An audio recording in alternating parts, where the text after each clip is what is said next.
बिस्मिल्लाहिर्रहमानिर्रहीम। अस्सलाम वालेकुम व्यूअर्स, कैसे हैं? उम्मीद है कि सब ठीक ठाक होंगे। मैं आज आपके लिए एक नई वीडियो के साथ हाज़िर हुई हूँ। यह है मौला अली का एक फ़ैसला कि उन्होंने अपने दौर में कैसे फ़ैसले किए। हज़रत उमर के दौर में एक दफ़ा दो औरतों ने एक ही जगह दो बच्चों को जन्म दिया, एक लड़की और एक लड़के को। उसके बाद दोनों औरतों का आपस में झगड़ा हो गया। झगड़ा इस बात पर था कि एक औरत कहती थी लड़का मेरा है और लड़की तुम्हारी है, दूसरी कहती थी नहीं लड़का मेरा है और लड़की तुम्हारी।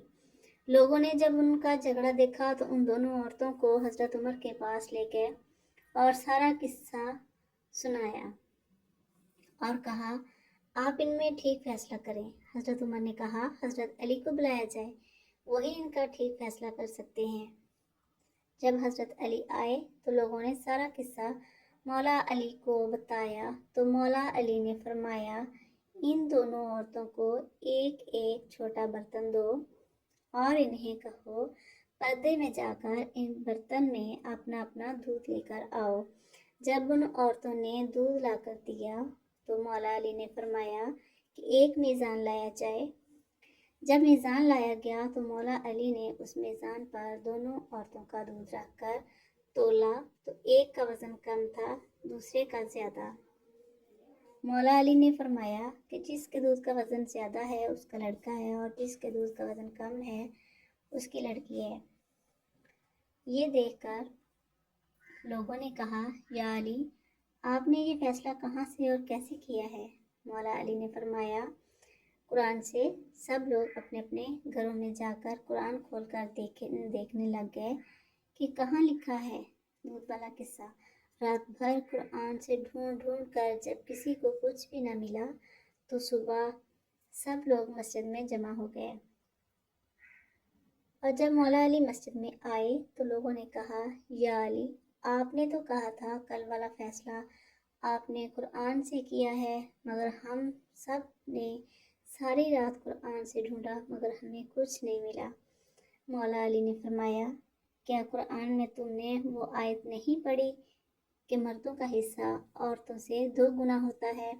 सब ने कहा हाँ ये आयत तो है। मौला अली ने फरमाया इसी आयत से ही तो मैंने वो फैसला किया था। सुभान अल्लाह। हज़रत अली इस तरह के फ़ैसले सारे कुरान पाक से ही करते थे। कुरान को पढ़ते, उनकी आयत से देखते, समझते और फिर ही फ़ैसला करते थे। इसके साथ साथ अगर आप चैनल पे नए हैं तो चैनल को सब्सक्राइब भी करते जाइए ताकि सारी वीडियोस आप तक पहुंचती रहें। इसके साथ साथ मैं आपको उस्ताद की सख्ती के बारे में भी एक वाक़या बताती हूँ। एक मदरसे का आलिम नहायत तनखू और सख्त गिर था। वो फूल से नाजुक बच्चों को बात बात पर पीटता, किसी के नरम गाल पर तमांचे मारता और किसी की शफाफ पिंडली को शिकंजे में करता। आखिर लोगों ने तंग आकर और दिल बर्दाश्ता होकर उसको मदरसे से निकाल दिया और एक नेक दिल परहेजगार और नरम तबी उस्ताद को ले आए। वो ज़रूरत के बगैर कोई बात मुँह से ना निकालता था और किसी को मतलब दुख नहीं देता था। रफ्ता रफ्ता तलबा के दिलों से उस्ताद का डर जाता रहा और वो पढ़ना लिखना भूलकर हर वक्त खेल कूद में मशगूल रहने लगे या एक दूसरे से लड़ने में वक्त गुजारते। दर्स मदरसा बाज़ीचा इत्फाल बनकर रह गया। लोग जब ये कैफियत देखते तो मजबूरन पहले उस्ताद के पास गए और उसे समझा मनाकर फिर मदरसे में ले आए। एक बादशाह ने अपना लड़का मकतब में भेजा। उसकी बगल में चांदी की तख्ती दी जिस पर यह बात सोने के पानी से लिखी हुई थी कि उस्ताद की सख्ती बाप की मोहब्बत से बेहतर है। इसमें ये नसीहत है इस वाक़े में कि उस्ताद की सख्ती में नसीहत होती है।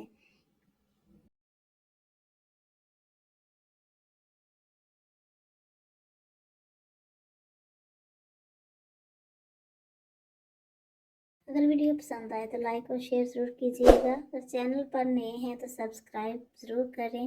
बेल आइकन को ज़रूर प्रेस करें ताकि आने वाली हर वीडियो का नोटिफिकेशन आप तक पहले पहुंच सके और आप इस तरह के वाक़यात देख सकें। नेक्स्ट वीडियो तक के लिए अल्लाह हाफ़िज़।